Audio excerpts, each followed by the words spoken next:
অথবা শেখের পক্ষ নিল। আজকাল এই ফেসবুকে আমাদের কথিত সহি আকীদাও তাই করছে। ওর যে প্রিয় শেখ যদি ভুলও করে তো ভুলটার ব্যাখ্যা করে ওকে সহি করতে হবে গায়ের জোরে।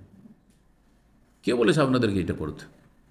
যদি উনি ভুল করে থাকেন, অন্যরা বলছে উনি ব্যাখ্যা দেবেন, আপনারা কেন ব্যাখ্যা করতে যাবেন? আর এই ব্যাখ্যা করতে গিয়ে কাবিরা গুনাহকে হালকা করে দিচ্ছে। আউযুবিল্লাহ। জাহেলরা বুঝেই না যে কি লিখছে আর কি বলছে। কে করতে বলেছে আপনাকে? ভুল ফতোয়া দিচ্ছে, একেবারে সাজ বিরল ফতোয়া দিচ্ছে। উম্মতে মুসলিমার কোনো মজহাবের ফতোয়া না, আহলে হাদিসের ফতোয়া নেই। আর তার প্রিয় শেখে ফতোয়া দিয়েছে, সেই জন্য এত অন্ধভক্তি যে তার পক্ষতে ডিফেন্স করতেই হবে, করতেই হবে। তার সংগঠন যেহেতু এটা করেছে, সুতরাং তার পক্ষ থেকে তাকে প্রতিবাদ করতেই হবে। এগুলো সমস্ত জাহিলিয়াত, কিন্তু এগুলো জি দাওয়াল জাহিলিয়ার অন্তর্ভুক্ত। এগুলো জাহিলি যুগের স্লোগান। আমি যার সাথে আছি তার পক্ষ নিয়েছি।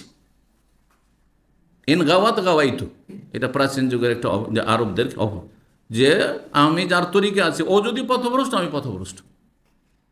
আমাদের অনেক গোড়ারা বলে যে অমক হুজুরে কিবলা যদি জাহান্নামে যায়, আমি জাহান্নামে যাব। বক্তারা বলছে না যে এগুলি জাহিলি স্লোগান।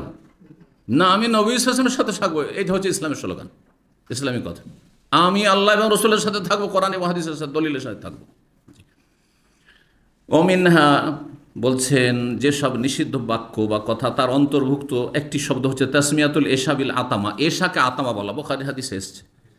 এটা কখনো কখনো বললে যায়, সবসময় না যায় না। কিন্তু এমন বেশি প্রচলন ঘটলো আতামা শব্দের যে এশা শব্দটা কি আপনি উড়িয়ে দিলেন, অথচ এশা শব্দ কোরআনে কারিমে, আতামা নেই। আতামা হাদিসে অবশ্য আছে, লাউ ইয়ালামুনা মাহফিল আতামাতে, এশার সালাতে কি যে ফজিলত রয়েছে। কিন্তু কোরআনে কারিমে ওমিন বাদে সালাতিল এশায় সূরা নূরে রয়েছে, এশার সালাতের পরে, যেখানে একটি মাসলা বয়ান করতে গিয়ে আল্লাহ বলছে এশা শব্দ বলেছেন। এই জন্য বলছেন লেখক তাসমিয়াতান গালিবাতান, এত বেশি প্রয়োগ শুরু করলেন আতামা শব্দের, ইউহজারু বিহা ইসমুল এশা, এশার নামটি আপনি পরিত্যক্ত করে দিলেন, এশা বলেনই না, এটা চলবে না। অমিনহা ওই রকমই ধরেন মেলা উদাহরণ আসবে। সালাম দেওয়ার পরে কেউ যদি গুড মর্নিং বলে, গুড ইভিনিং বলে জায়েজ, কিন্তু সালাম না দিয়ে কেউ যদি গুড মর্নিং বলে, শুভ সকাল শুভ সন্ধ্যা, তাহলে না জায়েজ, জায়েজ হবে।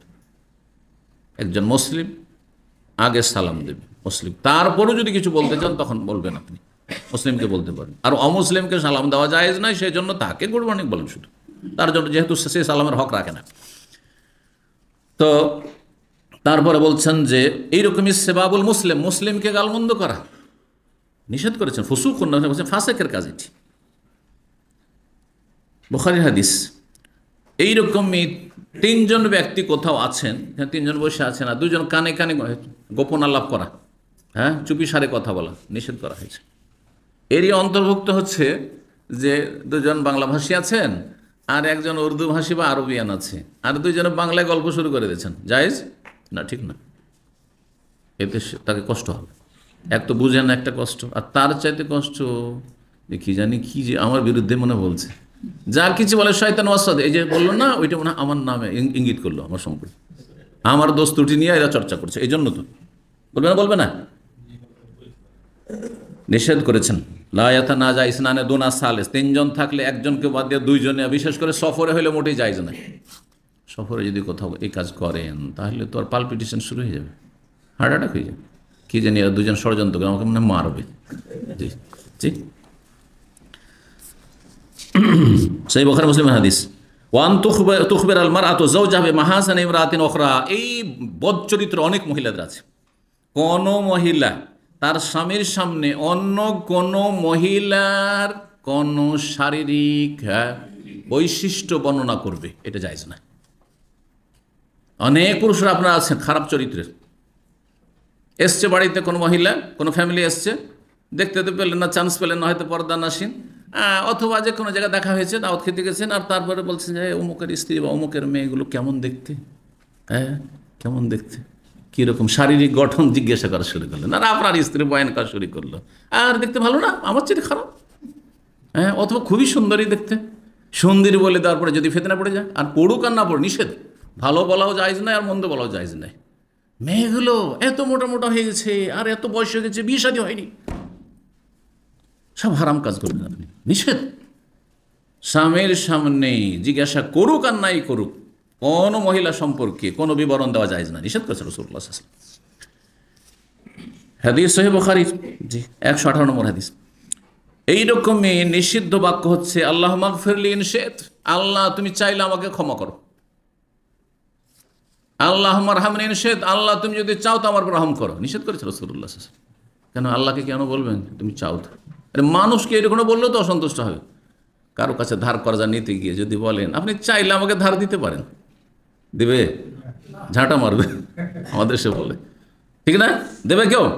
না, বলতে হবে যে ভাই খুব পেরেশানিতে পড়েছি, ধার দিতেই হবে, আমাকে একটু হেল্প করতেই হবে, বলবে না? ওয়ালিল্লাহিল মাসালুল আলা, আল্লাহর জন্য উত্তম দৃষ্টান্ত দেওয়া যেতে পারে, খারাপ দৃষ্টান্ত চলবে না, কিন্তু উত্তম দৃষ্টান্ত বুঝাবার জন্য দিতে পারে না। তো আল্লাহ মাগফিরলি, আল্লাহ মাফ করো আমাকে, আল্লাহ আমার রহম করো। আরে ইনশেতা, আল্লাহ চাইলে তুমি আমার একটা ভালো রুজি লাগিয়ে দাও, না মোটেই না। ফাইনাল্লাহ ফালা মুকরিহা লাহু, আল্লাহর উপর জবরদস্তি করতে পারো, ইনশেতা চাইলে দাও দাও আল্লাহ বলবে। হাদিস সহিহ বুখারী মুসলিমের। ও মিনাল ইকসার মিনাল হালাফ, কসম করা জায়েজ প্রয়োজন বোধে, কিন্তু বেশি বেশি কসম করা এটি অপছন্দনীয়, নিষেধ করেছেন নবী সাল্লাল্লাহু আলাইহি ওয়াসাল্লাম। কসম করা বিনা প্রয়োজনে যখন তখন এটা নিষেধ করেছেন। যেমন আরবদের এটা খারাপ অভ্যাস আছে, ওয়াল্লাহ ওয়াল্লাহ, হ্যাঁ। তারপরে কাউকে এসছে বাড়িতে, হয়তো বিনা দাওয়াতে এসছে, এখন খাওয়াবে, বলছে না যাক আল্লাহ খাওয়া দাওয়া করবো না, আজকে চলে যাচ্ছি, হালাফ তো আল্লাহ, হালাফ তো আল্লাহ, মানে খেতে হবে, আমি কসম করে নিয়েছি। হ্যাঁ, এইসব করা ঠিক না। হতে পারে ওর মজবুরি যে থাক, আপনার কসম ভঙ্গ হয়ে যাবে, পারবে না থাকতে, আর হচ্ছে অনেক সময়। শুধু তাই না, অনেক মূর্খ আছে, তারা বলে হালাফ তো আল্লাহ জাওজাতি তালিক ইল্লাম তাকুল, তুমি যদি আমার বাড়িতে না খাও আজকে, তাহলে আমার স্ত্রী তালাক। এইরকম করে কত মূর্খ আছে। জি, মূর্খ সব সমাজে আছে, কোনো সমাজে বেশি, কোনো সমাজে কম। জি।